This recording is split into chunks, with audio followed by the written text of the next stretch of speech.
everyone and welcome back to my channel. Today you'll be joining me with my April book haul. So surprisingly, because everything closed for a while there, I didn't buy as many books this month as I have in previous months, but I still managed to purchase books. And these are those books. It's been a weird month, so I'm not even mad that I still bought books, even though I have a ton to read. They just bring me joy, so I'm going to buy the things that bring me joy during this weird time. The first book that I have is Red, White and Royal Blue by Casey McQuiston.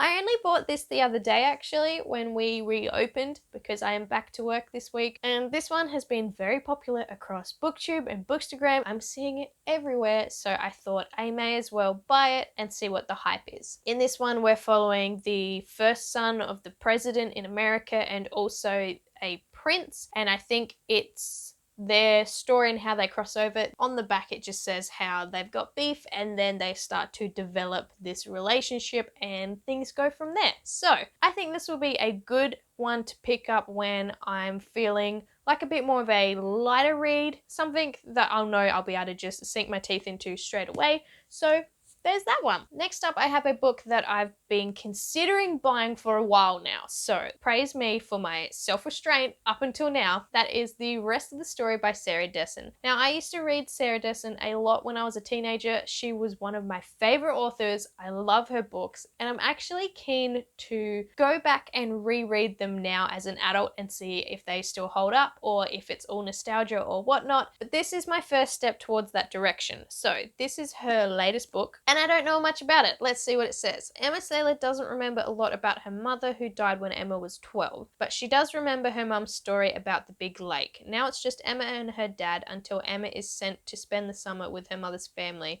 who she hasn't seen for years. The more time Emma spends there, the more it feels like she is divided into two people. To her father, she is Emma. To her new family, she is Saylor, the name her mother called her. And it sounds like there's a boy as well who was her best friend when she was little, and a whole new world is opening up. So when I'm feeling like a contemporary, this will be my go-to. Just because I've read this author before, I know that I've loved her work in the past, and I'm just excited, you know? I'm keen to see what else she's got. And then we have Wicked Saints by Emily A. Duncan. Now, I will admit I initially did not jump on the bandwagon with this one for the sole reason that I was seeing it everywhere across all the platforms, but I just hadn't got around to buying it. It was another fantasy that came out and sort of got put on the back burner for me, but this is our book club pick of the month for May, so now it gives me an excuse to try it out and see what I think. Also, I'm loving like the sparkles on this one and the spine. Again, I don't know too much about this one, but the blurb just says, a girl who can speak to gods must save her people without destroying herself. A prince in danger must decide whom to trust. A boy with a mysterious secret waits in the wings. Together they must assassinate the king and stop the war. So this sounds like a group of people pulling together to try and achieve a goal, and typically I love books that do that. So super keen to get around to this one and to see what all three of us think about it when we join up at the end of the month for book club. I love book club. Then I purchased Amulet,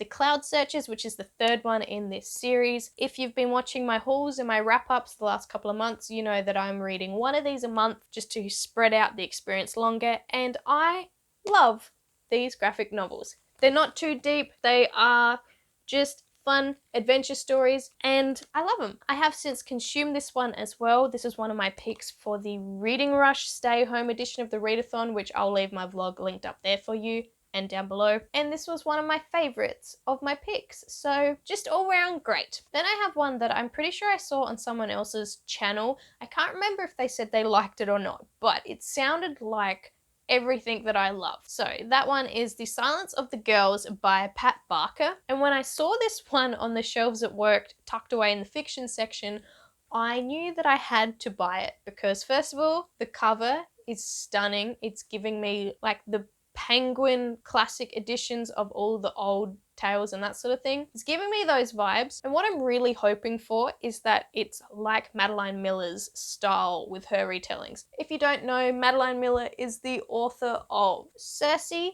as well as A Song of Achilles. She has been really popular with her two works. I love them immensely, so I'm looking for that in this one. I'm not sure how it's going to go, but I'm hoping good. So the blurb for this one says, when the Greek Queen Helen is kidnapped by Trojans, the Greeks sail in pursuit, besieging the city of Troy. Trapped in the Greek soldiers' camp is another captured queen, Briseis.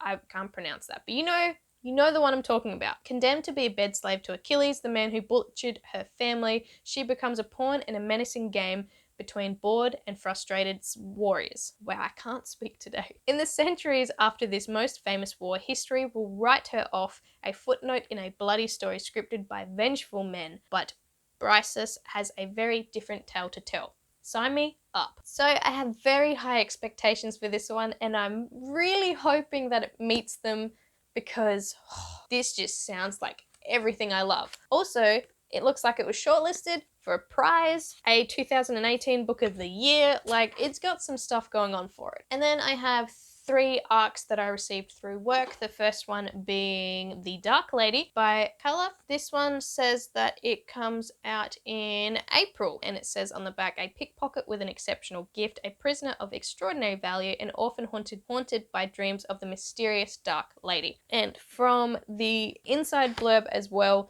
it sounds like it's Elizabethan type London or something like that, and there's a fantasy element, and it just sounds so cool. I'm very excited. And then I have Paris Never Leaves You by Ellen Feldman. This one is set in Paris 1944. The main character, Charlotte, is working in a tiny Paris bookstore, and it's her and her baby daughter, Vivi, as they're trying to survive in Nazi-occupied Paris. Sounds like the story jumps between Charlotte's story and the 1950s world of New York publishing, and I am so keen for that. When does this one come out? This one looks like the publication date is the 1st of June. So I have a while to read this. And then the last arc from work is The Thursday Murder Club by Richard Osman. This one sounds like a bunch of retirees who have a bit of like a murder mystery club going on, where they like to go through old crimes and solve them or whatever, and then they get pulled into an active murder investigation or something like that. I don't know, it sounds super quirky and super interesting, so I thought I'd give it a go because it's something that I don't usually go towards, and it sounds like it will have a bit of like a humorous lens to it. Also, I was going to say that American arcs have given me trust issues because I can never tell whether this says the 3rd of the 9th, 2020, and I wasn't entirely sure if that's like the 9th month or the 3rd month, because Americans flip them, but this is a UK arc. So I'm pretty sure this comes out in September. So yeah, a super quirky read is what I'm expecting from this one. And then, as you probably saw from the thumbnail, I have 2 mystery packages, which I am not going to open here, but I will plug an upcoming video which these will be involved in. I don't know if I can tell you what the video will be about though. Just know that I have a vlog in the works which includes these books. So I'm just gonna let you ponder over that for yourselves. So those are all the books that I decided to either acquire or buy in the month of April. I have a few there that I'm just super pumped about, especially The Silence of the Girls, as well as to try some more Sarah Dessen, but in like my adult span of my life, because like I said, I read her as a teenager, so I want to see if she holds up. So as always, thank you so much for watching my video. If you haven't subscribed already to the channel, make sure to do that if you want to see more content from me. Sling this video a like if you haven't already, and I will see you in my next one. Bye!